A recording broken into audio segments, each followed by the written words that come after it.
જૂનાગઢ ભાજપ ઉમેદવાર રાકેશ ચુડાસમા દ્વારા વિશેષ પૂજા અર્ચના કરવામાં આવી। દેશના પ્રથમ જ્યોતિર્લિંગ શ્રી સોમનાથ મહાદેવ સમક્ષ રાજનેતાઓ વિજય ભવના આશીર્વાદ લેવા આવતા હોય છે, ત્યારે જૂનાગઢ ભાજપના ઉમેદવાર અને વર્તમાન સાંસદ રાજેશ ચુડાસમા પણ તેમાંથી બાકાત રહ્યા નથી। આજે સ્થાનિક સોમપુરા બ્રહ્મ સમાજના આગેવાન અને બ્રાહ્મણો દ્વારા જૂના સોમનાથ મહાદેવ મંદિર ખાતે નરેન્દ્ર મોદીના અબ કી બાર 400 પારના નારાને સાર્થક કરવા તેમજ જૂનાગઢ બેઠક પર વિજય ભવના આશીર્વાદ માટે જૂના સોમનાથ મહાદેવ ખાતે વિશેષ પૂજા અને અભિષેક કરવામાં આવ્યો હતો અને સંકલ્પ પણ કરવામાં આવ્યો હતો। હેમલભાઈ, આજે સોમનાથ ખાતે શું કાર્યક્રમ હતો?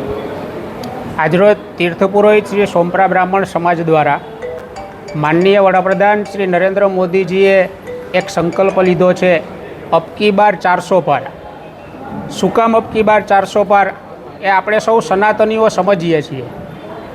સનાતન ધર્મની રક્ષા માટે અને આપણો ભારત દેશ છે એ સંસ્કૃતિની પરંપરા જાળવી શકે અને હિન્દુ રાષ્ટ્ર બને, તેના માટે અબ કી બાર 400 પારનો આપણા વડાપ્રધાન માનનીય નરેન્દ્ર મોદીજીએ જે સંકલ્પ લીધો છે એ સંકલ્પને સાકાર કરવા માટે શ્રી સોમપરા બ્રાહ્મણ સમાજ દ્વારા અહીં જૂના સોમનાથ મંદિરે મહાપૂજાનું આયોજન કરવામાં આવેલું હતું, જેમાં જૂનાગઢ લોકસભાના ઉમેદવાર શ્રી રાજેશભાઈ ચુડાસમા પણ ઉપસ્થિત રહેલ હતા અને ભગવાનને પ્રાર્થના કરવામાં આવી હતી કે આ માનનીય વડાપ્રધાન મોદીજીનું જે સ્વપ્ન છે એ સાકાર થાય।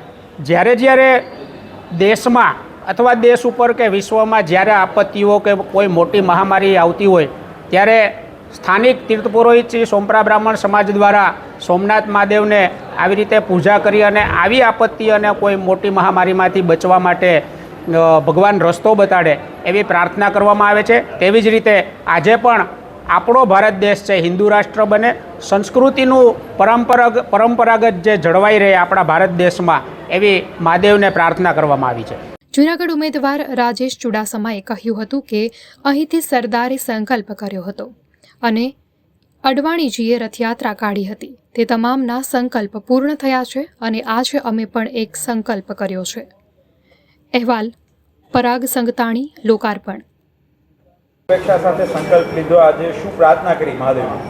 આજે સોમનાથ મુકામે જૂના સોમનાથ મંદિરે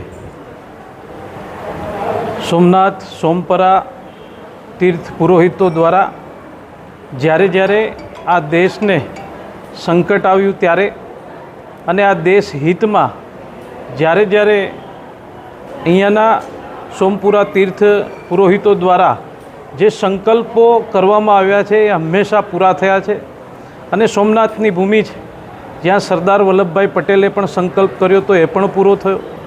જ્યારે અડવાણીજી ભગવાન રામચંદ્રજીની મંદિર માટેની રથયાત્રા લઈ અને સમગ્ર દેશમાં ઘૂમ્યા હતા, એ સંકલ્પ થયો ત્યારની એ સંકલ્પ પણ પૂરો થયો અને આજે આ દેશમાં આ રાષ્ટ્રના હિતમાં સનાતન ધર્મ આ દેશમાં પ્રસ્થાપિત થાય એટલા માટે સોમપુરા તીર્થ પુરોહિત દ્વારા આજે ભગવાન સોમનાથના જૂના મંદિરે એક સંકલ્પ કરીને આ દેશમાં નરેન્દ્રભાઈના નેતૃત્વમાં 400થી પણ વધારે સીટો આવે અને આ દેશ સનાતન ધર્મનો દેશ બને અને આ રાષ્ટ્ર એક વિકસિત રાષ્ટ્ર બને એટલા માટે આજે સંકલ્પ કરવામાં આવ્યો।